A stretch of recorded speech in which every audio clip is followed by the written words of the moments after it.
As we celebrate Black History Month, we honor the stories and lessons and legacies of African American leaders whose influence continues to shape our nation and our world. Hey, you awesome folks! Thanks for taking this journey of discovery with your guide, Keith Haney.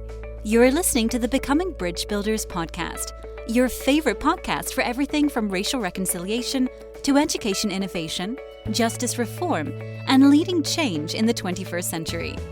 This podcast is for people who love to be challenged with difficult topics, but want practical solutions to solve these challenging issues. Becoming Bridge Builders makes change possible. Each week on the podcast, Keith invites innovative thought leaders to share how they are building bridges in their area of expertise. You will hear breakthrough ideas and concepts that are changing the world. He's featuring guests who are best-selling authors, leaders at Microsoft, entrepreneurs, leading educators, professors, lawyers, and so many more. Listen in to learn how you can be the bridge to the change you are seeking. Welcome back to Becoming Bridge Builders, where we explore practices and mindsets that help leaders build trust, connection, and real change. I am your host, Keith Haney. Today's guest, L. Michelle Smith, changes organizations for the better by transforming lives and leadership of executives with the power of science and culture. She's a best-selling award-winning author, a Fortune 100 Suite advisor, an IFC credentialed global executive professional coach. She's the CEO and founder of No Silos Communications, LLC, a media consultant company that develops high-performing executive leaders. You've seen her across local, national, and international media. She's authored 3 books, with a 4th on the way in HarperCollins in the winter of 2026, Call and Response, 10 Leadership Lessons from the Black Church. She hosts a Culture Soup podcast, heard in 70-plus countries with over 350 episodes, and she brings more than 25 years as an elite award-winning strategic communicator at a global agencies, an AT&T VP before 30, a S&P before 40, and a former agency chief executive. We welcome her to the podcast. Thank you so much for having me, Keith. It's good to have you on. Looking forward to this conversation. Absolutely. So I'm going to ask you my favorite questions as we get started here. What's the best piece of advice you've ever received? And that's not hard to remember. It came from my dad. Oh, okay. My father, James E. Smith, told me, don't worry about what it is you want to do for a living. And this was to me when I was in high school and in college because I couldn't figure it out right away. And he said, whatever you do, whatever jobs you take, whatever careers you end up in, remember just to gain the skills and get the tools and collect them along the way. He was not wrong because right now, in this very moment, I am using every talent and gift and skill that I've collected along the way. Well, with that impressive resume, I can see you listened. I did. And it's interesting because I talk about this in my last book, Yes, Please, 7 Ways to Say I'm Entitled to the C-Suite. My mom and I were taking a trip out to Texas Christian University where I got my undergraduate degree and my master's degree. Of course, at this point, I did not know that because I was last minute because another college had declined me because I actually was awarded the presidential scholarship. And when I showed up to register, they said, we must have gotten this wrong. So apparently I looked white on paper. Oh, my And goodness. I showed up in all of my Blackness. And they were like, we can't help you. Ultimately, we ended up on the highway going down I-30 West to Texas Christian University, TCU Go Frogs. And my mom was saying to me, you better figure out what it is you want to get your degree in because this is going to cost us a lot of money.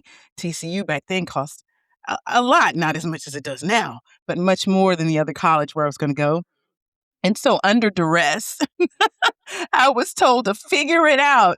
And ultimately, because I had written an essay that I thought was pretty good, and it is what ultimately got me into TCU, I figured I'd pick up on writing. And wherever writing took me was where I was going to go.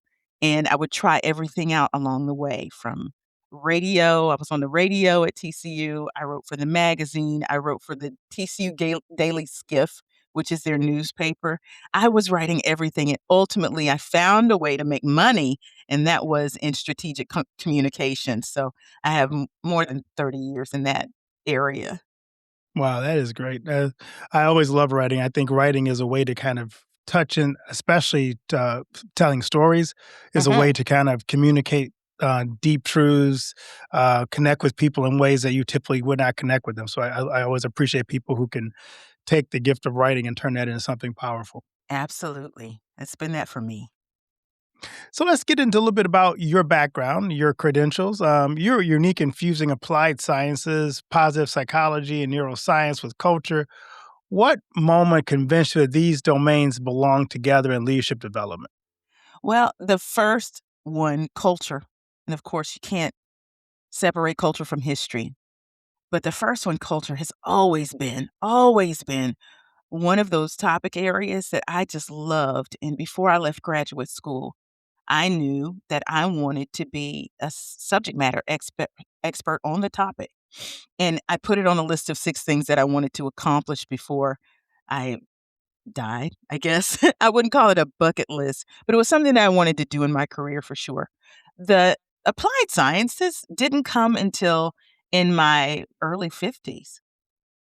And that's because as I was writing and speaking as part of my business after I left AT&T, I wanted to make sure that as I was on this mission to help more people of color, women of color get to the C-suite, that I had a way to put action behind the words. For me, it wasn't enough to just write about it or speak about it. I needed to be doing something about it. And that's what I did. I decided to look into executive and personal coaching, but not like the internet coach that you come across every 5 minutes on social media. I wanted to make sure that I had the credentials to sit across the table from a C-level executive or one that wanted to be. And a part of that training was in applied positive psychology. And as you continue to do continuing coaching education, and this is how you know the difference between a professional coach and one that's just on the internet calling themselves one, you actually have credentials and you continue to study. We are required by our credentials to continue to learn.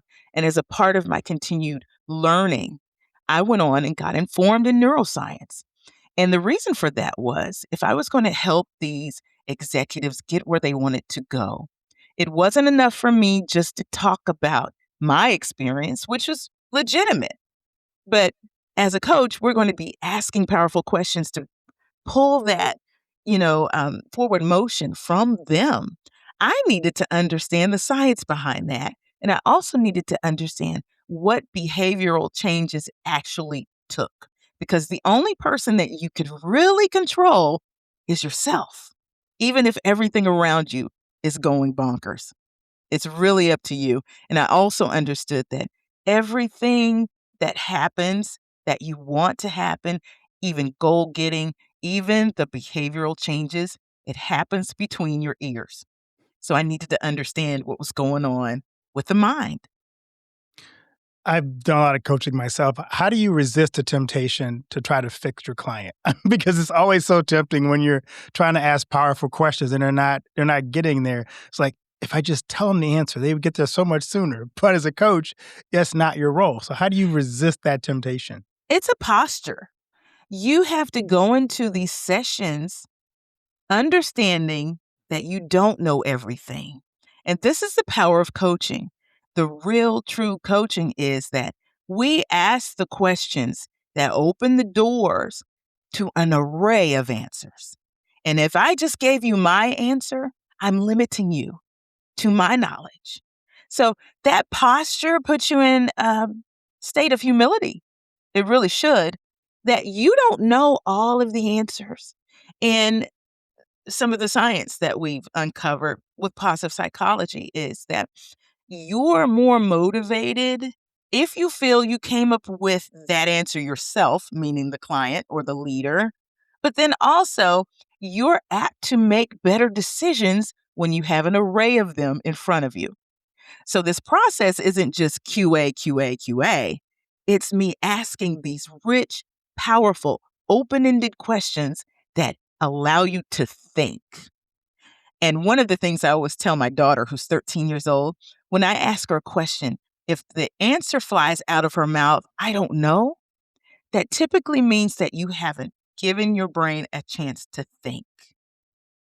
You may not know right then, but if you think, you may get to an answer and you may get to several. And that's what we're trying to do. I love that. So let's get into the culture. We talked about culture to start out this conversation. For listeners who are new to the tradition, what is call and response in the Black church? And why is that such a potential powerful leadership framework that you use? Sure. So the term call and response really means that a leader is saying something or they're moving in one way, and whoever's in the room with them or nearby, they follow with something that's said or some type of movement. Now, I want to broaden this for a second. It isn't just in the church. Hip hop uses call and response. In fact, Curtis Blow was the first rapper to use it in a recorded hip hop album, and it was called The Breaks.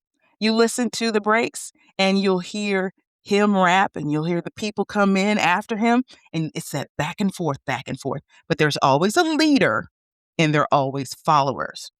Now, call and response actually started deep in the south of sub-Saharan desert in Africa, long before 1619, long before we came over as enslaved people in the Middle Passage. But when they traced it, they found that there were tribes of people using this same format where someone would say something or sing something, and the group around him would respond. I'm using it as a title for a leadership book that is found in the business aisle. It's the first of its kind. To actually use this cultural staple, it's in pop music. It's not just in music, it's in spoken word as well. I'm using this so that people get the idea that someone leads and someone follows. And it's the very foundational basis of leadership. Now, the other side of that is, as you read the book, you will find there is an invitation at the end where I make a call and I'm waiting for my readers to respond so that we can start a conversation and solve for some of the things we found in the book, in the research. I love that. So give us the 30-second thesis of the call and response book. Okay, so it's called Call and Response, 10 Leadership Lessons from the Black Church. Where did that come from? Well, as I went on my speaking career after I left AT&T, actually, let's go back a little bit more. I was still at AT&T, almost 7 years to the date of the release of this book. This happened. I filled in for one of the officers at AT&T to speak, and it went over really, really well. In fact, the social media manager came to me and said, you generated 25 million impressions in just that 45 minutes you were standing there. It was shocking to me. It was really shocking to me. Now, I'd spoken before. I'd spoken in lecture situations at colleges. I've been on panels before, but never before had I delivered a keynote. That was new for me. And I just took the materials that I had used at Howard University maybe 3 months before and fashioned it into this presentation where there was storytelling, there was walk-up music, there was all sorts of things to engage people. And I said, this couldn't be true. 25 million impressions? No, it's probably more like 2,500. No, ma'am, 25 million. Well, there are probably about 150 people in the room. To me, it seemed uncanny. But as I was pondering that, someone else walked up to me and said, where did you learn to speak like that? Now, mind you, I hadn't done a keynote like that before. So in my mind, I hadn't considered where I learned to speak. And my background as a media trainer, communications trainer for C-level executives, getting them on the platform and ready to go, I just said, well, I'm a media trainer. I've done this for corporate executives all of my career, and it didn't sit right with me, Keith. It didn't sit right with me. I kept revisiting that week over week, like that couldn't be right. And as I sat with it, guess what I determined? I was 14 years old when I was asked, not even asked, I call it voluntold. We use that word in the book. I was Exactly. voluntold to teach an adult Sunday school lesson, to teach that class every second Sunday, like clockwork. There were doctors, attorneys, PhDs, educators, nurses, the cream of the crop in this Sunday school class. So that meant you had to get it right. And if you didn't, because this was the routine, everybody who turned a certain age had to take on an adult Sunday school class on that second Sunday. If you weren't delivering, and they were kind, they'd amen, baby, And then if something didn't quite go right, they'd whisper to the Sunday school administrator and say, can you take her over to the side and work with her? And that's what they did. They'd work with us and put us right back in. And then after Sunday school, we'd have our Sunday school reconvening, and we'd stand there in front of the entire Sunday school and give the high points. So it hit me. I was like, I learned to speak in my church. But then I wondered, having little people do big jobs in adult roles, was it something happening in every church, or was it unique to the Black church? So anecdotally, I just started asking around. And every time I talked to someone, they would say, oh, yeah. I remember standing up when I was 7 years old and introducing the guest preacher in the pulpit. Like, wow, this is crazy. So I decided to look into what leadership lessons we took away from the Black church that were unique to other experiences. And a part of that research was a survey that I did with 155 high-performing Black executives.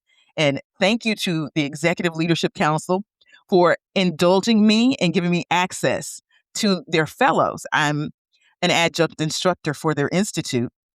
And after I finished up a workshop, I delivered this survey, and all of them took it. 76% of them said that they got their first leadership lessons from the Black church.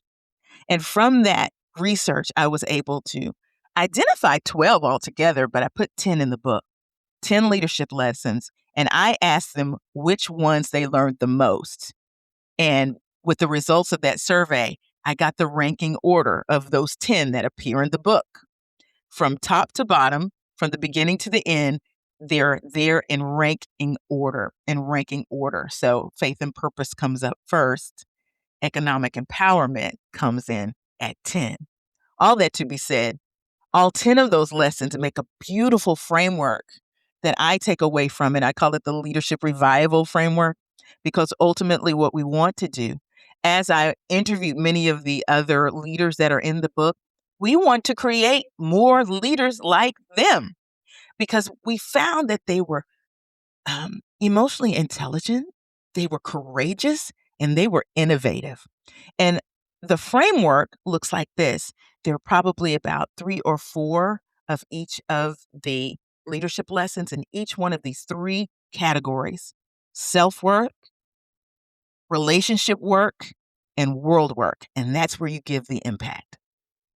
So walk us through those 10 leadership lessons, because I'm curious. As I'm listening to this, I'm thinking 2 things in my head, and I'm trying to organize what I wanted to ask you first, because I did grow up in the Black church, but I'm wondering for those who did not, and are kind of going, I still don't get what a call and response is, and could you, for those who don't or have not, maybe didn't realize they were being part of the call and response. Can we demonstrate one right now? Yeah, I think demonstrate. You That's what I was going to ask you to do. Yeah. Okay. God is good. All the time. And all the time. God is good. That is call and response. Yeah, and I don't think people realize that when you think about it, because my first thought, if you haven't heard that, you're probably going, what if I say the wrong thing? Well, here's the thing. Science calls it neural coupling. Right. And the reason for that is that there's some intuition that happens, and there's something that Black folks have in community in the United States that a lot of people don't have. Right. And that is shared experience, especially through suffering. And it's the epigenetics that's etched on our DNA that allows us to know what's coming before it comes. So there are some things that we do intuitively when we're in community, thanks to a concept called social cohesion, which really only speaks to that experience, that shared generation over generation, that unspoken if you notice, in many situations, not just the Black church, we can be in community. We can be all of a sudden in a group of people and know exactly what to do. I'll give you a great example of that. I saw some video after a SZA concert, SZA, SZA. Yeah, Mhm. okay. It was after a SZA concert. And I'm emphasizing this because this was not church, okay? They were coming from the SZA concert, and they were all walking down these stairs, and there were a bunch of people, and they were shoulder to shoulder. It was probably very uncomfortable, and it was moving slowly. Someone starts singing Melodies from Heaven from Kirk Franklin. And why did all those hundreds on hundreds of people start singing that song in perfect harmony? They could have recorded that album that night. Coming out of the SZA concert. And it's because of this social cohesion. It's a shared experience that we've all had. When we come together, we know what to do. And that call and response, I know I just gave you one of the more cliche ones. But when you think about hooping, the foundational, I call it the Black people's haka. Okay. Right. And I've never, ever heard people from New Zealand say anything bad about the haka. But you will hear some of us say, oh, it's just too emotional. But hooping is actually based on call and response. They can growl or they can grunt or they can holler, and the people holler back. That's call and response. And it really is something that comes from the inside, and you know what to do. So when musicians use it in their music, when Michelle Obama uses it in her speech, gosh, one of the first persons we remember hearing that, and we talk about the Black presidential candidates through over the years because there's a common thread of hope in all of their platforms and perseverance. Jesse Jackson, the Reverend Jesse Jackson, was like the quintessential call and response guy. I am somebody, right? He would say, Right. I am. And they say, somebody, right? Somebody. And everybody would repeat.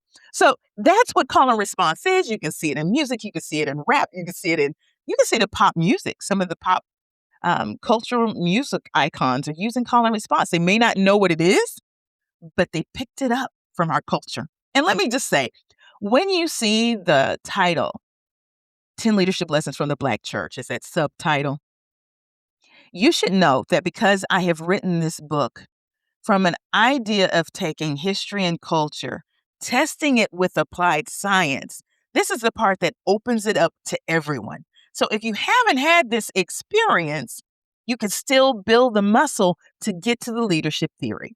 So this isn't just nostalgia and me talking about running down the halls as a 12-year-old dodging the Sunday school superintendent before it's time to get into church. I do some of that. But you will see that when we talk about these stories, we bring in the science. I'll give you a great example of the science. So gospel music is very special, not simply because it was born in the Black church. Thank you very much, National Baptist Convention, where Thomas Dorsey introduced the soprano, alto, bass, tenor gospel choir. And they sung this form of gospel music where you had these triads or chords that kind of led out in the music. And we won't get into musical theory, but there are some things that are definitely special and unique about gospel music that make it gospel music. But we're going to hone in on the message here for a second. The message is a little bit different from what you'd hear in a typical hymn or even Christian contemporary music. What is it, you might say? This common theme of overcoming adversity. Sometimes it's implied. Sometimes it's just how I got over. Sometimes it's about, Lord, be with me through this trouble and this trial, right? Mm-hmm. And because of that social cohesion that happens, gospel music is powerful in that it gives us hope. Those themes of hope are tied to that adversity. Hope is very integral to perseverance and resilience. So as we're singing these songs, and let's say we repeat in the vamp, which is rewiring the brain, by the way, that's how we learn. The hippocampus in the back of our heads It grows every time we learn. And the reason why it grows is because we repeat things over and over and over. And that's how we learn. That's how grandmama could sing a Mahalia Jackson song or hum it, and it would help her to make it through. It's one thing to say that's spiritual, and yeah, it is spiritual because God made it that way. But when you understand the science that He put in place, that's what makes it powerful. So you have so many of these cultural norms, cultural traditions within the Black church that many of us have written off as, oh, it's just regular. Oh, that's just home. Or you'd have some people say it's just emotional. We just don't want to do that at all and walk away from it, when what was happening then is powerful. And I've proven that these are the things that you need to be some of the best leaders out there. I love that. And I want to go back to something you said, because I think it really underscores so much of what I think you just talked about. And that's that word hope. And I think that's one of the things that does separate Black music, Black hymns, or gospel Uh-huh. music from regular hymns, is that I think a lot of times there's hope contained in it, but it's like the foundation of almost every song is hope. Yes. Because you cannot get through this life if you do not have hope. I just preached about that last week. It was like, if you think about the people who were going to the North Pole, they were able to get through the cold, the bitter cold, the hope, the sense of struggle, because they had a hope that the North Pole was real. Let me And tell you for Christians, we have the same thing. We have an understanding that we get through daily life because there's a hope that we're aiming toward and going toward. Go ahead. Yes. So hope theory is in the book, and we talk about what it's composed of. There is pathway thinking, and that allows you to think strategically about all the ways you could get out of Right. whatever adversity, right? And then there is the kind of thinking, the pathways thinking, and then you have the strategic thinking. All of this implies that hope isn't hope without a plan. And most people will say, don't get my hopes up. And that's exactly what you want to do, because hope says, I am going to plan something and I can persevere towards anticipating that things are going to be okay. What we're talking about here is the very beginnings of a growth mindset, where you've taken the adversity and you still are looking for a way. And people with growth mindsets can do that. If your mind is fixed, you can't see a way out. And you think you failed and you won't turn to hope. Hope without a plan is a wish. It's a wish. Now, let me give you a little bit more neuroscience. This is even more fun. Neuroscience says that you need at least 3 positive emotions to overturn a negative mood. So, in gospel music alone, and you could probably get all 10 of them in some of the songs, but in gospel music alone, you could get at least 3. Okay? Let's go with inspiration. That's an easy one. Let's go with hope. Let's go with joy. You get at least 3 of those in every gospel song. You might get love. You may even get pride, right? That's one of positive pride. You get 3 of those and you've overturned a negative mood. If you're repeating it over and over again, guess what you're doing? You're rewiring your brain. And suddenly you have an abundance mindset instead of one that is not. I love So that. there's science at play here. We just haven't recognized it. And that science opens it up to everyone to say, how do I build muscle in this area? So I was going to ask you this. Let's get into what are your 10 lessons in the book that you want us to learn from the Black church? Okay, so I'm not going to give away all of them No, today. we don't want to do that. I'll give you some of them, all right? I'll give you some highlights. Faith and purpose is number 1. Science says that faith in something gets everybody motivated and moving towards their goals. Now, if you're having faith in God, great. That's the secret sauce for us Christians, right? But faith in something helps. Purpose is important too, because if you don't find your purpose, you don't know your why. You don't have context, and you'll waffle around and you won't know which way to go. It's hard to have direction. Faith and purpose is the number one leadership lesson that these 155 Black leaders said that they got from church, from the Black church. Let's go to one that's probably pretty obvious, but probably not as obvious. I'm not sure for some people. Speaking and storytelling. I told you, I learned to speak in the Black church. I wasn't the only one. Speaking shows up as number 3 in the list. And what we're seeing there is not just being able to present yourself and present your thoughts clearly, but that storytelling is woven in there. And much like the call and response, that's something that's foundational. It's almost tribal. It builds our community. But from a science perspective, your brain is able to remember things better when you paint pictures with words.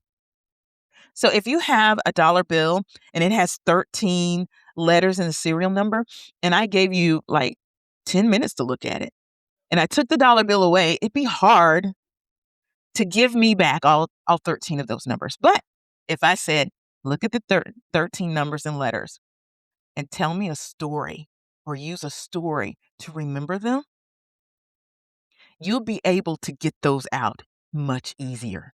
Now, your team would be able to remember it better too, because in storytelling, there's often aspects of relatability. It causes people to lean in because they can relate. Or it's so amazing, they're just inspired.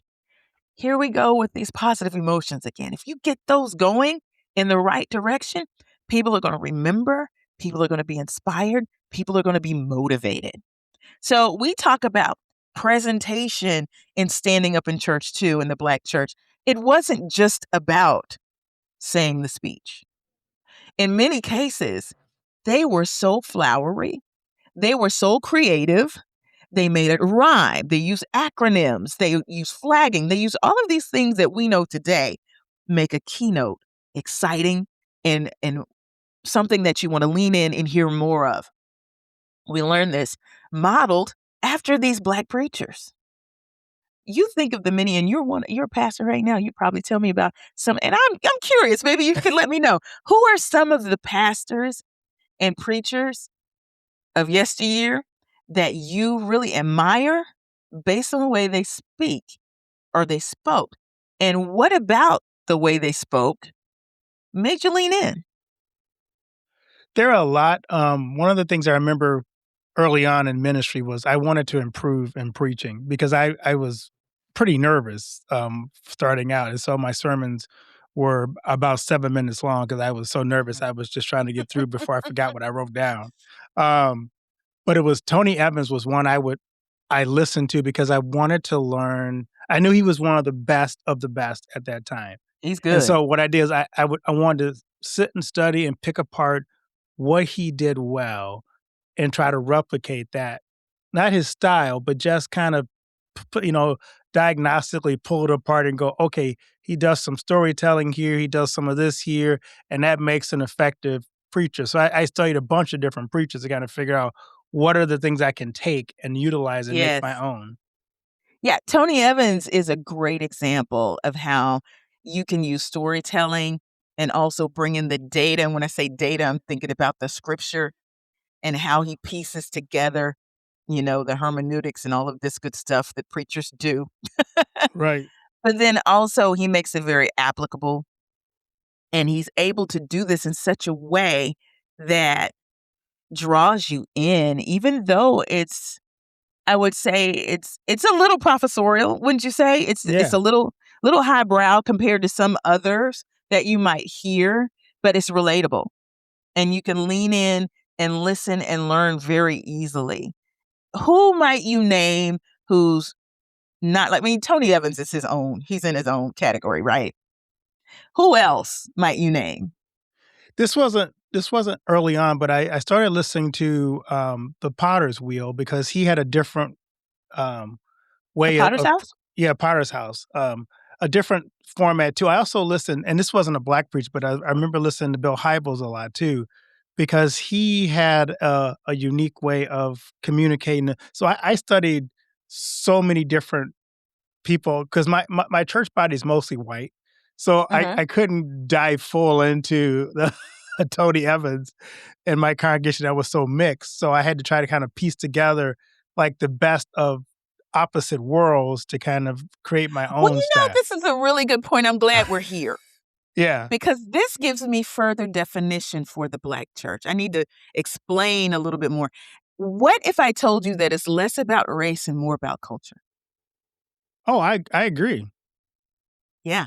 Because every church with a Black pastor and a Black congregation isn't necessarily this Right. in this tradition of the Black church, right? So there's some aspects to it. And I quote Dr. Henry Louis Gates Jr. in the book. He actually did the epigraph too. It came from his book, The Black Church. This is our story. This is our song. He also had a PBS documentary, right? But he describes the Black church as these bodies that had much to do with the civil rights movement. So, from a historical point of view, it's denominational. So, we could add National Baptist and some aspects of those. USA, I think there's of America, there's some factions of those, right? These are the ones that found themselves moving away from the evangelical Southern Baptist, which is predominantly white, right?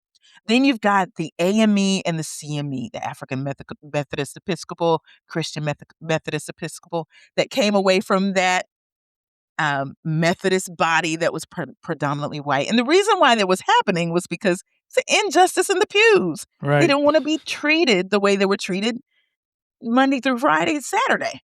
On a Sunday, they wanted to freely worship. So they went and did their own churches. The other, Kojic, Church of God in Christ, which comes from the Apostolic Pentecostal Church, right? Those are the only three.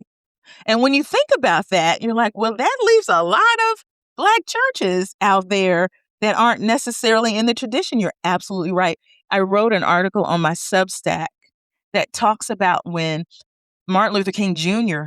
was just getting his stride in the civil rights movement and how he was coming up against a lot of friction in the National Baptist Convention. Of course, you know that story. The Progressive Baptists, and they're a part of that Black church tradition too, emerged because it broke off from the National Baptist Convention. The reality is, and I say this to a lot of the younger generation that says, well, the Black church really isn't the Black church it used to be. I want to know who you're calling the Black church, first of all. We want to know who that is. But even back then during the civil rights movement, there were plenty of Black churches that did not participate. And when I say Black churches, I'm saying those were Black pastors and Black congregations that did not participate in the movement for many of the same reasons as they do today. One, some may think it's not safe, right? We all saw what happened to Jeremiah Wright during the Obama campaign. That's in the book too. Suddenly, when we have cameras and we're streaming and we're putting on YouTube, you could end up on Good Morning America. Right. That's what happened. And that prophetic voice that comes booming from our pulpits can get hampered because of that. During Martin Luther King's days, my pastor, C.A.W. Clark, who's gone on to glory, he was the only one in the Dallas area brave enough to have the man in his pulpit for this very reason. It was only, let's see, it was 56. So when did the church bomb in Alabama happen? 58. Only 2 years away from the little girls that got bombed in the church. That was the period they were living in. So you had Black churches that were afraid of speaking these same truths, right? Right. Speaking in social justice. Other reasons, there are people that don't believe that social issues belong in the pulpit, which is striking to me because Black liberation theology, you can't really separate social justice, especially when it comes to the gospel, if you're going to talk about making sure that the poor in spirit, the poor in heart are taken care of. I believe it's a part of the gospel, but do you have those folks that say, well, we don't want that mixed into our sermons? So you're going to have some Black preachers that don't do that. And they are distinguishing themselves away from the Black church tradition, which actually would make a lot of people think about where they're in church right now. Is this where we want to be? And the only reason why I raised that is because after George Floyd, we saw a lot of Generation Z and also younger millennials questioning, who found themselves in white evangelical churches, or they found themselves in multicultural churches, which are most often backed by a lot of white evangelical churches. You can speak to this better than me. But they weren't seeing anyone speak out about what happened to George Floyd. And they wondered, this is a multicultural church. Wouldn't this be welcome? Maybe not. Are you really where that might happen? Or maybe they go to another Black church and they don't hear anything. That happened to me. You'll see it in the book. I was a member of a church for about 2 years. In the middle of the 20 years I spent in my church where I am now, I went to this one church for 2 years, and I did not hear any social justice. And when things are going on in the ether like that, or even post-election, where you had the 92% that were like, what just happened? And then they show up in church and it's not addressed. When MLK Day falls on Inauguration Day and your pastor is silent, it erases you. Some people feel erased. So I'm saying this to say there are white people and Hispanic people and Asian people in Black churches that are in the Black church tradition. And you have Black folks that are walking outside of that Black church tradition, which means to me it's more cultural than it is about race. Yeah, you're right. And I was going to ask you this because I'm thinking, the Black church is kind of known for being spiritual and civic. But how do we translate that leadership in a secular and global organization without losing our authority? Because you are walking an interesting line now of how do you live out the gospel? How do you still care for your community? How do you still speak to issues around? I've gone to a lot of churches, Black and white, and I'll give you an example. I was at a church one Sunday where it was a weekend when I think it was a shooting happened. It was the next weekend after the shooting had happened in the church, Joe Osteen's church, Mm. the Sunday before, and it wasn't mentioned. I was in church when the incident happened on October 7th with Israel. It wasn't mentioned in church. It's hard for me as a pastor because I don't have a church of my own right now. I just go to on Sunday morning and I worship in the Sure. pew. But when things happen in society that we just ignore as a church, I have a hard time with, not that we have to make a political stand about it, but not even mentioning it in the prayers to me seems like we're just out of touch. Yeah. And is it just me who's going, why didn't we at least pray for this situation? Exactly. And that's where I found myself in this situation I was telling you about. I was watching the Sunday before Inauguration Day, and it was MLK Day too. And I also talk about how technology is really impacting the way these leadership lessons happen. I was doing what a lot of people do. I was flipping between churches to see who was going to say what, right?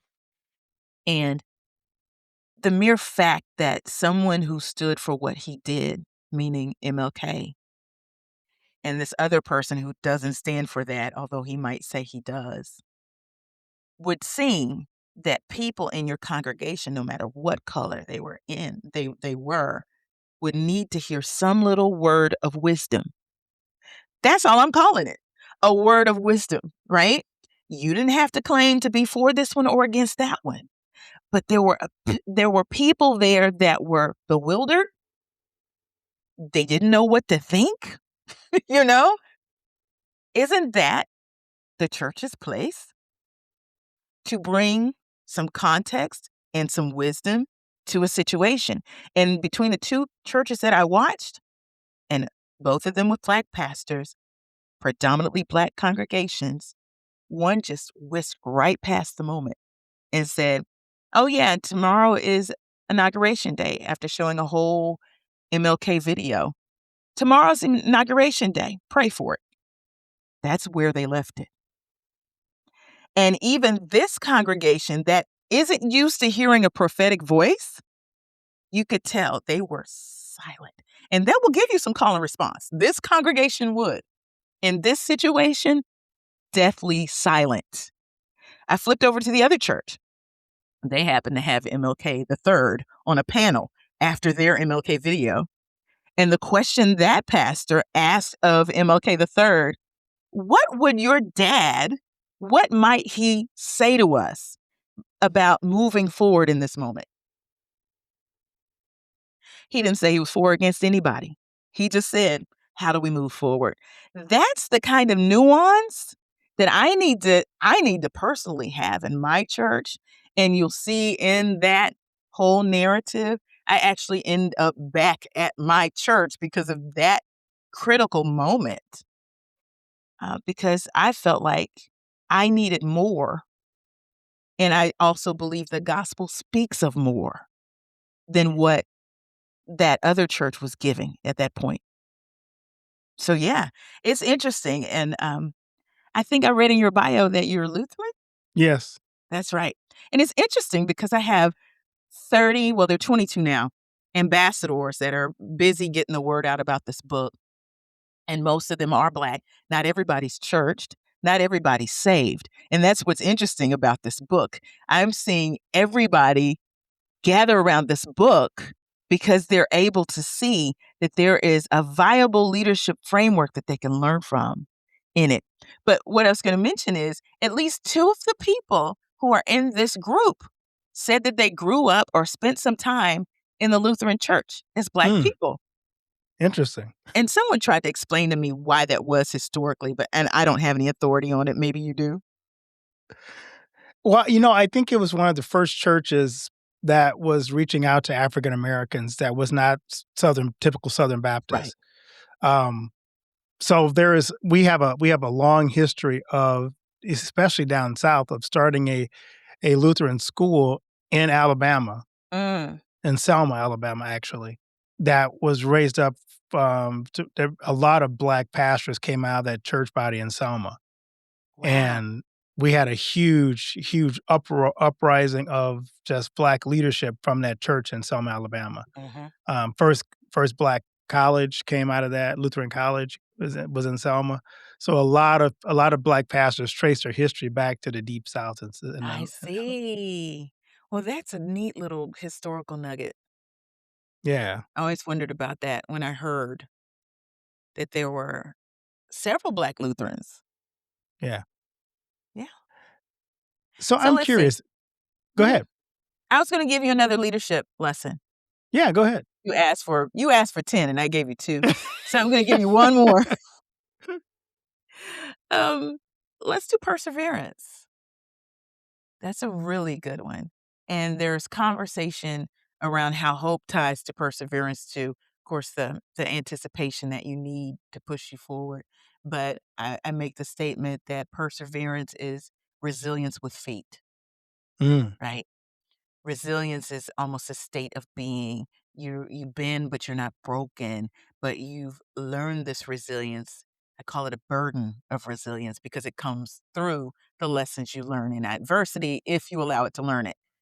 So taking it into perseverance is one more step forward. That's saying I'm putting my resilience to action. I'm going to push through, and as the Black church, the older folks in the Black church would say, I'm going to keep on keeping on. And how you actually do that despite what's going on around you. It's that I'm going to move anyhow. It's the anyhow. I'm going to do it anyway. I'm going to do it anyhow. And how you use grit to push you through trying times. And these are the things that people need right now. Keith, when you think about the kind of harsh leadership paradigms that are out there right now, people in this return to office getting ultimatums. Okay. Or people getting laid off in more inhumane ways. I had clients that woke up one morning because it was still remote, right? Hybrid, to log on their computers and their credentials didn't work. Wow. And next thing you know, their phone's ringing and it's HR. And that was their last day. That was their last moment, with the job. inhumane, more authoritarian, do as I say type of spirits that are inhabiting these organizations all the way up to our government. And it's my way or the highway that's going on. And what I'm really trying to push here is we need to return to more heart centered leadership. And that's what we're seeing in these examples of leaders whose stories that I tell throughout the book. And each of the leaders show up in different chapters. On the chapter on accountability, you'll see St. Marshall. She's the recently retired CEO of the Dallas Mavericks, formerly of AT&T. She's a former colleague of mine. I know her pretty well, and while she's known for bringing some order into situations that were not the most inclusive, were not the most diverse, that's what she's known for. I know her as someone who is one of the queens of accountability. And when I say accountability, which is actually another leadership lesson, I gave you 4. When I say accountability, it's self-accountability. It starts with you first. It starts on the inside. When you're able to hold yourself accountable, and let's say everyone did, how different would the world be? How different would your team be? How different would your organization be? If everyone had that internal locus of control to hold themselves accountable, to do what they say they're going to do, to show up when they say they're going to show up, to live with integrity. And you do that by modeling it. And that's what she did. She modeled that. That's how she got the Mavericks organization back in shape after that scandal. It was enough. It was one thing to say, oh, yeah, we made sure that we had, at least 50% of the women, of the leadership to be women. That's great. Okay. But how she pulled that off was holding herself accountable and modeling that so that others would hold themselves accountable too. And these are the stories that people are going to hear, they're going to read, and they're going to say, okay, well, how do I grow my muscle in accountability? And that's where that book opens up and says, this is for everybody. Yeah, I heard her speak a couple years ago at a global leadership summit in Chicago. It was a phenomenal She's message. amazing. So I love to ask my guests this question. What do you want your legacy to be? Impact. One word, impact. I see that we're living in a time, especially with social media, where more people are trying to get visibility. And just to put it frankly, people want to be famous. Even if it is on their own platform, they want to be famous. That's not for me. What I want to do is to hear from other people or know that what I wrote, what I spoke about, what I researched and served up transformed somebody, impacted somebody in some way. That's what I'd like for my legacy to be. I love it. So on season 6, we have a new thing, a surprise question. Pick a number Okay. between 1 and 10 for your surprise question. 7. The number of completion. Divine. What's the worst job you've ever had? Okay. All right. I called it purgatory. I won't name the company. It wasn't quite hell. It definitely wasn't heaven. But I was in the middle. And it was in one of these time frames where I took the job not knowing if it was something I wanted to do. And mind you, still taking my dad's advice to take the skills, take the tools and build the skills and keep it moving forward. I was there probably a year. And I was supposed to be joining as a senior copywriter in advertising. And they told me that I was going to be writing these flowery marketing pieces, for window dressings, to talk about valences and shears and give beautiful descriptions to sell the catalog items. And what I ended up doing when I got there was Egyptian towels, $9.99. There were preprints in the newspaper. You open it up and it's a sales sheet, right? And it was horrible. Now that you know how I like to write, I mean, I've been writing for a living as a journalist, as a speech writer for some of the biggest CEOs and C-level executives out there. I've used my writing for impact. And to me, that was not impact, So you like your Egyptian cotton sheets and towels. So what, right? And during that time, I had a boss that didn't like, I guess, the mere fact that I was there. They started hiring from the outside when you had people who had made it all the way up from shoe salesman to management, right? But the leadership knew if they were going to grow, they needed to shake things up and bring people in from the outside. So here I am. And I didn't look like a lot of the people that were there. And so automatically, she just had it out for me. And so what she was doing was she'd go into these computers, and this is before the internet was the internet, but we still did very rudimentary email. And you could get online, but there weren't very many browsers out there. And when you were at this company, you were behind a firewall and they had an intranet. She would go in and put errors in my writing before she turned it into the boss. Now, that would make you think you're crazy, right? You know you did it one way, and then you're getting called in because of the errors in your. And I said, wait a minute. Well, my dad taught me how to program computers at a very young age.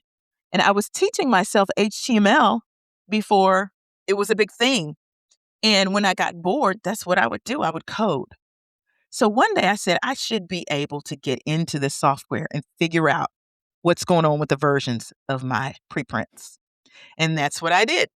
I went in, I found the code, I brought it down, and I found the versions. And I was able to go into the computer and find the versions. And what she didn't realize was her initials were beside every version she touched. Oh, my So goodness. you could see where I did mine, and you could see where it was correct. And you could see. So I went into the boss's office and I said, I need to call such and so in, if you don't mind, because she's been sabotaging my work. And I said, I'll show you. And I just laid out the preprints all over the thing. And when she came in, her face just was like, and so he asked her, why'd you do it? She said, well, I just didn't like her. She came from the outside and she's new and she's fancy. She wears these clothes and I just didn't like her. So she ended up, they didn't fire her. They put her on another team, and so anyway, by the time we got that resolved, I was beginning to get offers from the global agencies where I ended up for 15, 20 years of my career. Wow. That's amazing. Yeah. So that's the job I hated the most. I can understand why. So where can people connect with you? Yes. Best place to connect with me is either on LinkedIn or Instagram. You can go to LinkedIn at linkedin.com/L.Michelle Smith. And that's Michelle with 2 L's. Or you can find me on Instagram at @LMichelleSmith. Of course, my website is lmichellesmith.com. You can find out more about the book at lmichellesmith.com/call and response. And you spell out AND. Thank you, Michelle. If this conversation resonated, here's how you go deeper. Pre-order, follow-ups for call and response, 10 leadership lessons from the Black church.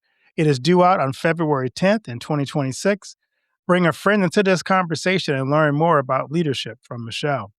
Connect with Michelle at the websites she listed below, her coaching, speaking, and leadership development, work at No Silos Communication, LLC.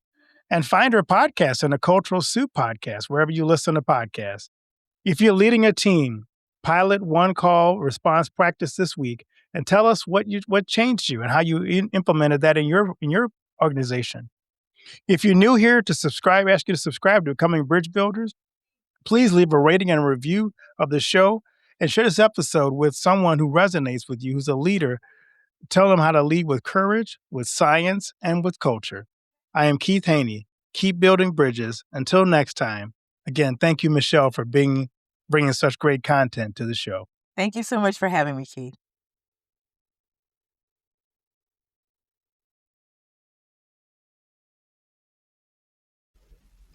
Do you know that most entrepreneurs hit a revenue ceiling and have no idea why? They're working harder, spending more money, running more ads, but revenue stays flat. My friend Dr. Noah St. John calls this the invisible break. He's giving our listeners a free revenue ceiling audit to help you see what's really holding you back. you'll get a free 30-day membership to NoahBot, giving you access to Dr. Noah's 30 years of experience to help you reach your next level. But hurry, because there's only 50 available this month. So if you're tired of being stuck at the same revenue level and want to finally break through, get your free revenue ceiling audit at drnoahvault.com in the affiliate link that'll be listed in the show notes.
Thanks for listening to Becoming Bridge Builder. If you enjoyed this episode and want to help support the podcast, please subscribe and share it with others, post about it on social media, or leave a rating and review. To catch all the latest from me, you can follow me on Instagram at @bkeithhaney and on Getter and Twitter @RevHeadpin. Thanks again, and tune in next time.